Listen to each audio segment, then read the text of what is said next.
On the evening of February 2004, a young nursing student named Maura Murray vanished without a trace in the remote woods of New Hampshire.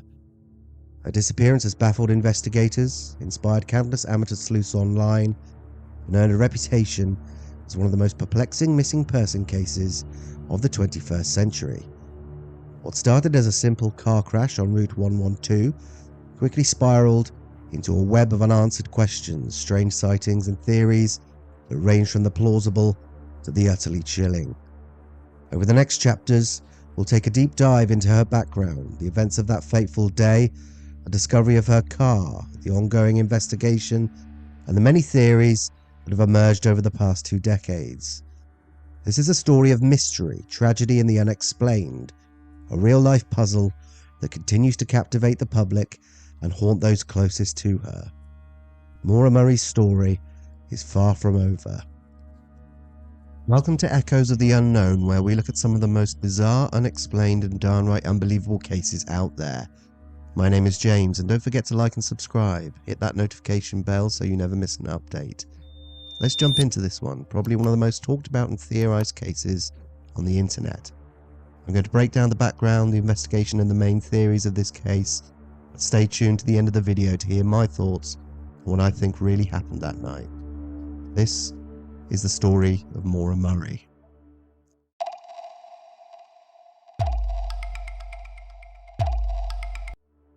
Maura Murray was born on May 4th, 1982 in Brockton, Massachusetts, the 4th child of Fred and Laurie.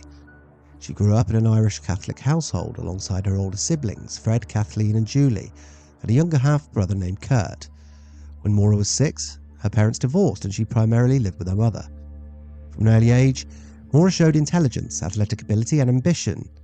She was a standout athlete on a high school track team at Whitman-Hanson Regional High School and had aspirations that extended far beyond her hometown. Maura's academic journey was unconventional but impressive. She initially enrolled at the United States Military Academy at West Point in New York, studying chemical engineering. While academically capable, she found the strict military environment challenging and decided to transfer to the University of Massachusetts Amherst to pursue a nursing degree, a decision that reflected both her independence and a desire to follow her own path. At university, Maura quickly became known for her intelligence, warmth, and her dedication to her studies. However, the months leading up to her disappearance revealed a more complicated side. In November 2003, Maura admitted to using a stolen credit card to purchase food, an incident that was later dismissed after a probationary period. In February 2004, just days before she vanished, Maura experienced emotional distress related to her family. On February 5th, while working her security shift on campus, she spoke with her sister Kathleen, who was struggling with personal issues. Maura reportedly broke down in tears, becoming unresponsive and zoned out, later citing that her sister was the cause of her distress. Over the next few days, Maura's behaviour became increasingly secretive and unusual. On February 9th, she borrowed her father's car to attend a party and later damaged it in a guardrail accident on Massachusetts Route 9. While her father handled the insurance and repairs, Maura began packing her belongings, including clothing, toiletries, textbooks, and even art from her dorm room walls, raising questions about whether she was planning to leave campus temporarily or permanently. On the morning of February 9th, Maura engaged in a series of phone calls and emails that further puzzled her family. She inquired about renting a condominium in Bartlett, New Hampshire, a location familiar to her family from previous vacations, and contacted her nursing school supervisor to report that she would be out of town for a week due to a death in the family, a claim her relatives insist was false. She also left a voicemail for her boyfriend, promising to call him later, and made several additional calls related to travel arrangements. At mid-afternoon that day, Maura had packed her black 1996 Saturn sedan with personal items, withdrawn $280 from an ATM, and purchased alcohol from a nearby store. She left Amherst around 4 to 5 p.m, her destination unknown, and her final recorded phone call was at 4:37 p.m. What followed would become the first chapter in one of the most mysterious disappearances in American history. Maura's early life and recent behaviour paint a picture of a bright, independent young woman facing personal challenges and making choices that would ultimately lead to a day shrouded in uncertainty. The events leading up to her disappearance provide crucial context for understanding the mystery that would unfold that night, an unfolding story marked by intrigue, unanswered questions, and the chilling reality that Maura Murray has not been seen since.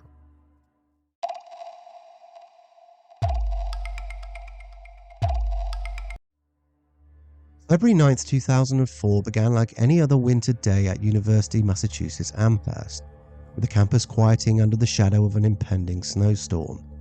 For Maura Murray, however, this day would mark the beginning of a mystery that has haunted investigators, journalists, and amateur sleuths for 2 decades. Shortly after midnight, Maura sat at her computer searching MapQuest for directions to the Berkshires and Burlington, Vermont. She appeared to be planning a route, though the exact purpose of her trip remains unknown. By early afternoon, her communications began to hint at personal conflicts and possible distress. At 1 p.m, she emailed her boyfriend, Bill, saying that she hadn't felt like talking to anyone but promised to call him later. In quick succession, she made a 3-minute phone call inquiring about a condominium in Bartlett, New Hampshire, a location familiar to her family from past vacations, and contacted a fellow nursing student. The reasons for this phone call were unknown. At 1:24 p.m, Maura emailed a nursing school supervisor to report she would be out of town for a week due to a death in the family, a claim her family denies. Her accent suggested she was preparing for an extended absence, though she did not disclose her plans. Shortly after, she made a 5-minute phone call to a pre-recorded hotel information line for Stowe, Vermont, and left her boyfriend a brief voicemail at 2:18 p.m, promising to speak later. Maura then began packing her belongings in a manner that seemed deliberate and premeditated. Her black satin sedan was loaded with clothing, toiletries, textbooks, and even birth control pills. Later searches of her dorm revealed that most of her possessions were packed in boxes, with her art removed from the walls. A printed email between Maura and her boyfriend, hinting at relationship problems, lay atop the boxes, evidence of the emotional turbulence she may have been experiencing. By 3:30 p.m, Maura had departed campus, classes having been cancelled due to the approaching snowstorm. 10 minutes later, she withdrew $280 from an ATM, followed by a purchase of approximately $40 worth of alcohol from a nearby liquor store, including Bailey's Irish Cream, Kahlua, vodka, and a box of Franzia wine. Security footage confirmed she was alone during both transactions. Between 4 and 5 p.m, she left Amherst, her final recorded phone call at 4:37 p.m, checking her voicemail. The sequence of events leading to her disappearance took a pivotal turn at 7:27 p.m. Faith Westman, a resident of Woodsville, New Hampshire, heard a loud thump outside her home and discovered Maura's car against the snowbank on Route 112. The vehicle pointed west in the eastbound lane. She contacted the police at this time to alert them of the situation, and this is where things seem to start getting a bit strange.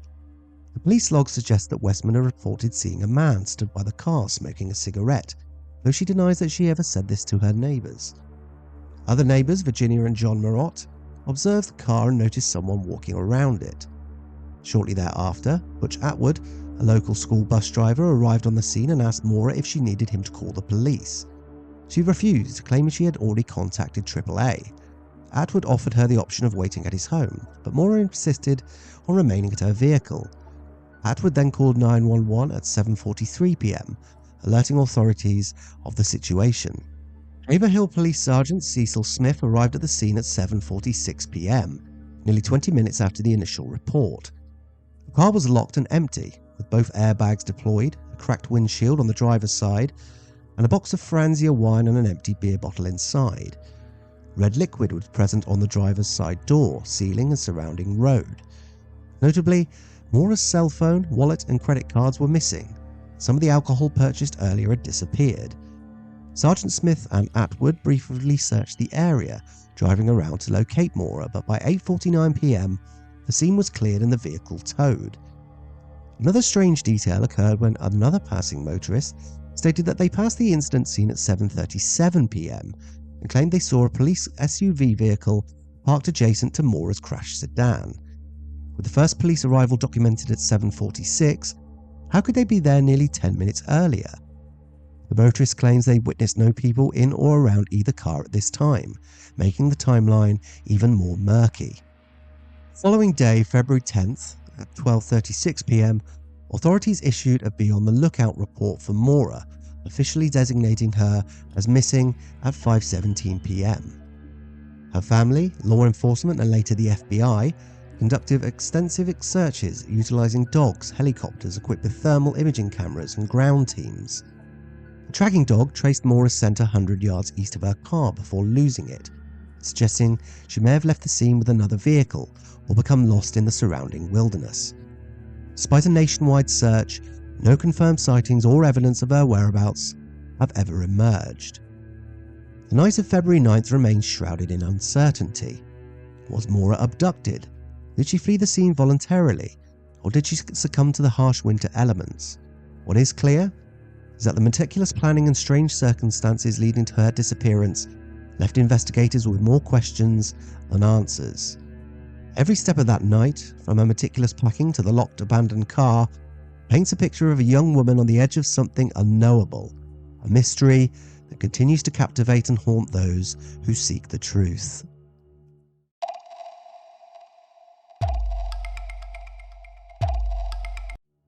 The first hours and days after Maura Murray's disappearance set the tone for a complex and often frustrating investigation.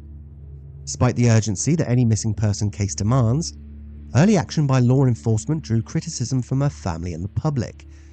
Maura's car had been discovered on the evening of February 9th, 2004, but she was not officially declared missing until the following day. On February 10th at 12:36 p.m, a be on the lookout alert was issued, and by 5:17 p.m, she was formally reported missing. This delay meant nearly a full day had elapsed before organised searches were initiated. Her father, Fred Murray, arrived in Haverhill before dawn on February 11th. That morning, a coordinated search began involving his family, New Yorkshire Fish and Game officers and volunteers. A tracking dog traced Maura's scent roughly 100 yards east of her vehicle before losing it, suggesting she may have left the scene on foot or been picked up by another person. Police theorised she may have left the area voluntarily, while her family adamantly rejected this possibility, believing that foul play was more likely. Bill, Maura's boyfriend, arrived in town shortly after the initial searches began. He reported receiving a voicemail he was convinced was from Maura that morning. However, in the days that followed, he repeatedly turned off his cell phone for a total of 5 non-consecutive days, during a period when he was supposed to be helping the search. Given his history of constant communication and reliance on his phone for both personal and military matters, this behaviour raised questions, though explanations provided later were considered by some insufficiently transparent.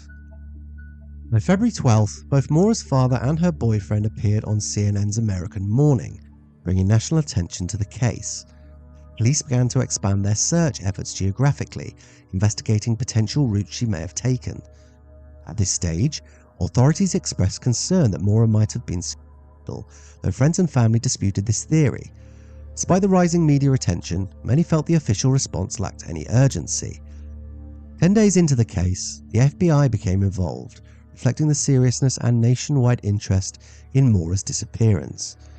Ground and air searches were coordinated, including helicopters with thermal imaging capabilities, and canine units, some trained to detect human remains. These searches, however, did not yield any conclusive results. One unusual discovery occurred on February 26th, when Maura's sister found a ripped pair of women's white underwear near French Pond Road. DNA testing later confirmed the underwear did not belong to Maura, providing only a fleeting hint of potential human activity near the area. During the months following her disappearance, her family remained actively involved. Fred Murray petitioned New Hampshire's governor for assistance and appeared on national talk shows to maintain public attention. In March 2004, the disappearance of Brianna Maitland in nearby Montgomery, Vermont, drew media comparisons due to geographical and circumstantial similarities. Although the police investigated potential connections, authorities ultimately dismissed any link between the two cases, citing a lack of evidence. By mid-2004, law enforcement began conducting more structured searches of areas surrounding Maura's last known location. On July 13th, approximately 100 searchers, including state troopers, rescue personnel and volunteers, scoured a 1-mile radius around the crash site. Despite their efforts, no definitive evidence was ever found, but the search underscored the commitment of the community and the growing network of volunteers determined to help find Maura. During this period, several persons of interest and potential leads emerged. In late 2004, Fred Murray was given a rusty knife by a man claiming his brother may have used it in Maura's disappearance. This lead drew attention because the brother had a criminal history and had lived less than a mile from the crash site. The knife was eventually turned over to the police, though its forensic value was unclear, and later evidence collected from the property, including carpet samples and cadaver dog alerts, either deteriorated or was lost due to chain of custody issues. By 2006, private investigators and retired law enforcement officers began assisting in the case, supplementing official efforts with specialized searches.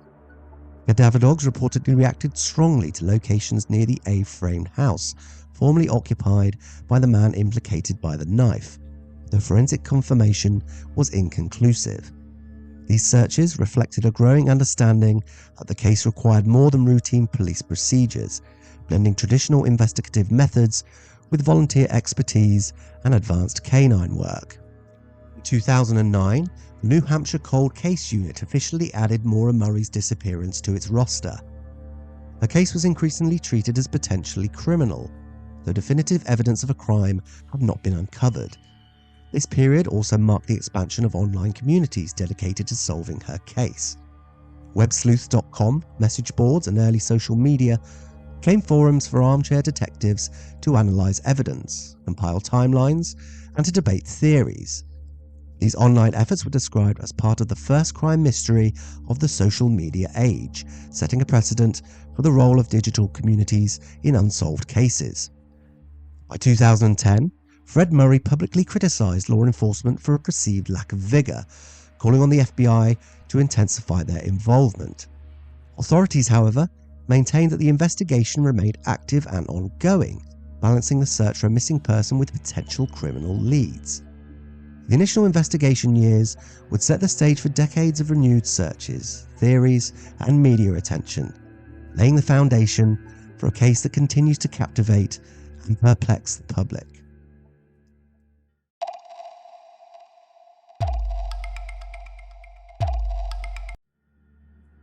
As the years passed, Maura Murray's disappearance transitioned from a local missing persons case to a national mystery, captivating investigators, journalists, and armchair detectives alike.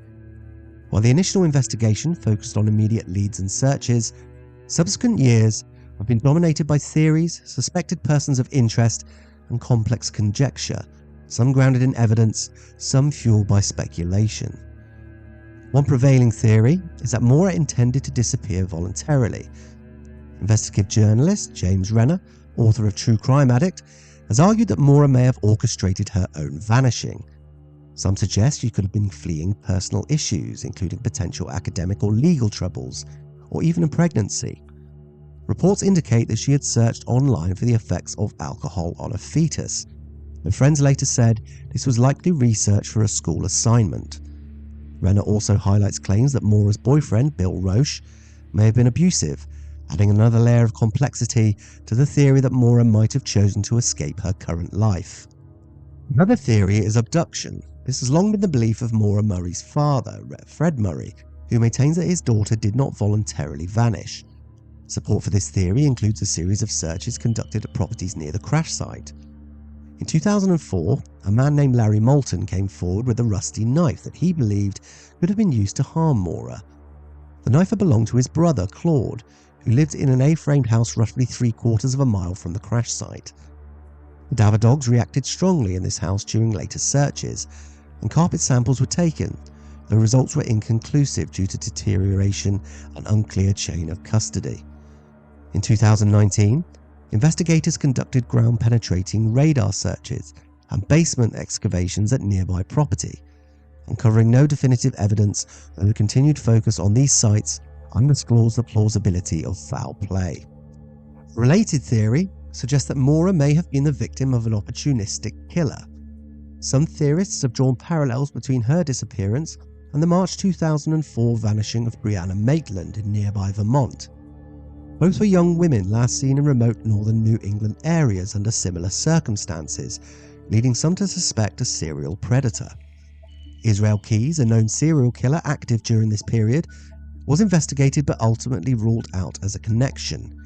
Critics of the opportunistic killer theory argue that the small window of time in which Maura was alone, just minutes between her interaction with local resident Butch Atwood and the arrival of the police, makes such an abduction highly improbable, especially given the visibility of the area and proximity of neighbours. Rick Forcier, a local contractor, reported seeing a young woman fitting Maura's description walking along Route 112 just hours after the crash. He did not report this sighting until months later, claiming he only realised it coincided with the night of her disappearance after reviewing work records. Forcier's delayed reporting has drawn suspicion, though it remains unclear whether it holds any investigative value. The theory that Maura succumbed to the elements also persists. The Occam's razor approach, that the simplest explanation is often the most likely one, is that after the crash Maura may have walked into the nearby woods, perhaps to seek shelter or due to panic, and died from exposure to the freezing temperatures. Evidence supporting this theory includes her last known location in harsh winter conditions, the lack of immediate help, and the unaccounted for alcohol purchased earlier that day. However, critics argue that Maura was familiar with the area and likely capable of navigating to safety, making voluntary disappearance or abduction more plausible in some minds. The emergence of Stephen Baldwin as a person of interest has added a new dimension to the case. Baldwin, a former West Point cadet, has admitted to a past relationship with Maura and had allegedly acted as her student representative during a disciplinary matter. After leaving West Point shortly after Maura withdrew, he changed his name and later became notorious in Ohio for running a dog rescue operation where he committed extensive animal cruelty and financial fraud. In 2024, his fingerprints were reportedly matched to a CD or CD case in Maura's car, though Baldwin denies any involvement in her disappearance. His criminal history, abusive tendencies towards former partners, and the recent revelation connecting his fingerprints to her vehicle have elevated him to primary suspect, though no direct evidence links him to the disappearance itself. Maura's other relationships have also played a role in theories surrounding her disappearance. Beyond Baldwin and her boyfriend Bill Roche, there have been rumours involving a man named Hussein Baghdadi, an assistant track coach at her university. Baghdadi claimed Maura had previously hinted at possibly disappearing. Some theorists suggest she could have intended to reach a cabin owned by the University of Massachusetts Outing Club in the White Mountains, though there is no concrete evidence she had been communicating with him in the weeks leading up to her vanishing. The role of Bill Roche has been scrutinised due to discrepancies in his behaviour after the disappearance. Reports indicate that during the initial search period, he turned off his cell phone for 5 non-consecutive days, a highly unusual action for someone deeply attached to communication. Furthermore, he later admitted to not distributing missing person flyers as he had previously claimed. While some have accepted his explanations as personal, others suggest his actions warrant further investigation, particularly given his indictment years later on felony SA charges. There is also the potential theory of a police cover-up. If witnesses are to be believed, then the police SUV spotted at 7:37 PM, nearly 10 full minutes before Cecil Smith arrived on the scene, surely warrants investigation. Was this merely a mix-up in the timeline? Or does it suggest that records have been fabricated? As of this day, all of these theories are merely speculation. Maura's case is a prime example of how online communities and social media have influenced cold case investigations. Message boards, forums, and social media accounts dedicated to her disappearance have allowed amateur sleuths to analyse timelines, reconstruct events, and explore numerous scenarios. While these communities have produced both credible leads and speculative theories, they underscore the modern trend of collective investigation in unsolved crimes. No matter which theory one subscribes to, the Maura Murray case remains a labyrinth of possibilities. Voluntary disappearance, abduction, death by exposure, or foul play by a known or unknown individual. Over 20 years later, the case continues to draw attention, highlighting the complexities of missing person investigations in remote areas and the persistent human drive to seek closure in the face of uncertainty. With each new development, whether it be a fingerprint match, forensic test, or online theory, the hope endures that one day the mystery of Maura Murray's disappearance will be solved.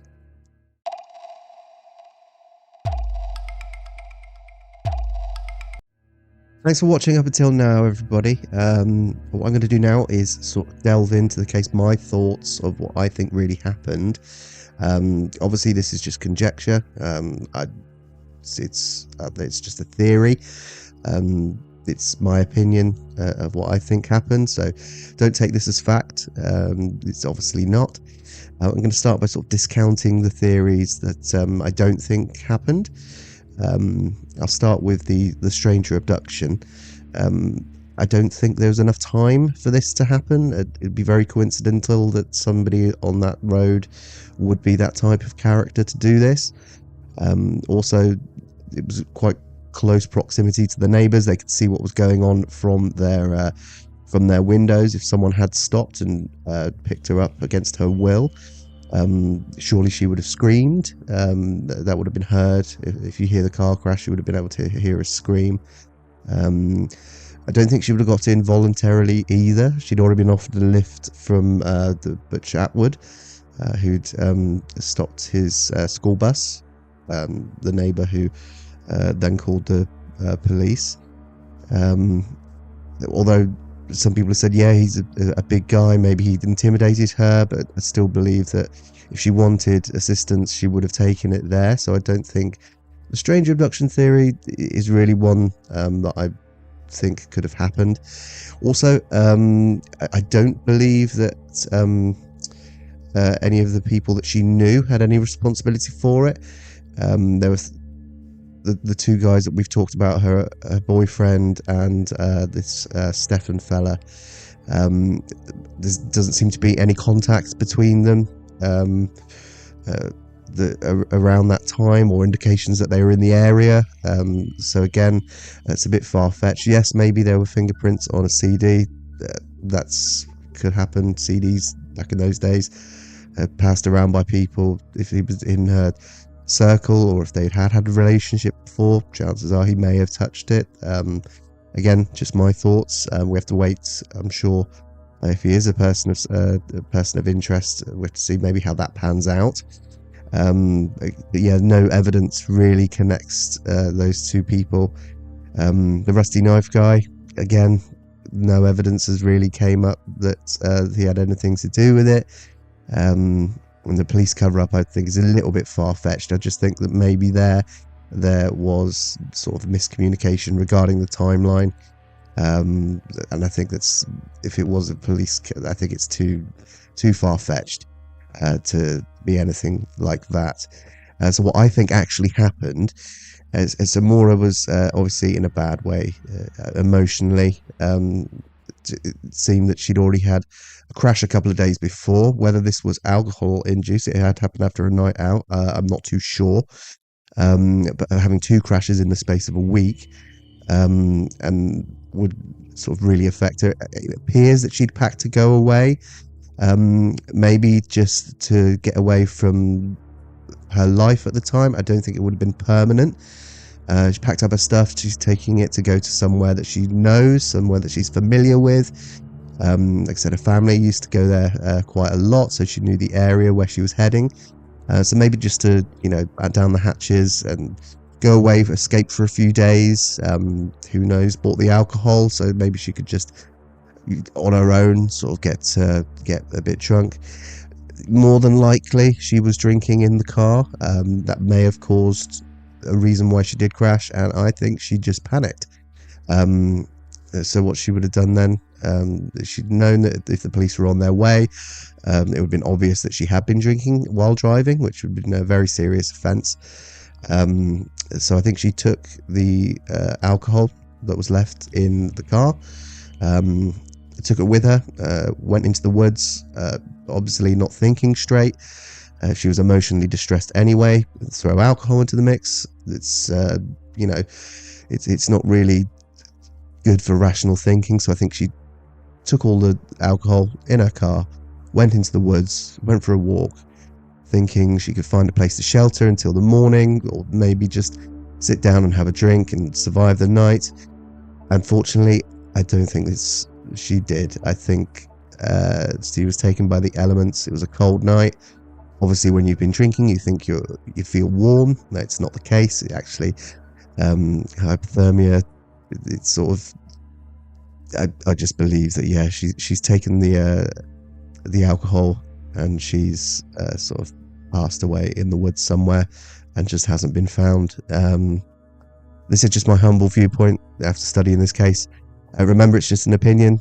I'm sure you have yours that may be different from mine. Pop it in the comments what you think. The final thoughts obviously have to go to Maura's family and friends. The 20 years, still no answers. Pain must be unbearable. But thank you for watching. That's my thoughts on this case.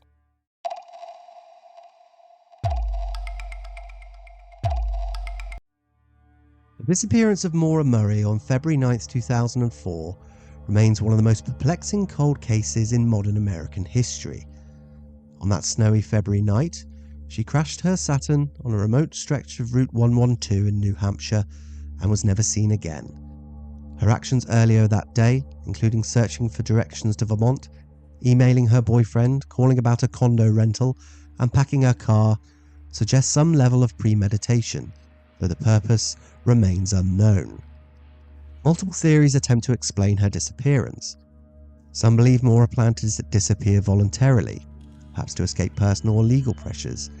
Others, including her father, suspect abduction. Dogs alerted to nearby properties, a knife connected to a local resident, and blood traces found in subsequent searches lend some weight to this possibility. Environmental factors also remain plausible. Maura may have wandered into the cold, succumbed to hypothermia, and passed away. Opportunistic abduction or involvement of a serial predator has been explored, but is less likely given the short window of opportunity and the nearby neighbours. Over the years, searches, forensic analysis, and investigative leads, including fingerprint matches and property excavations, have produced tantalising clues, but no definitive answers. Despite 2 decades of searching, Maura Murray's fate remains unknown.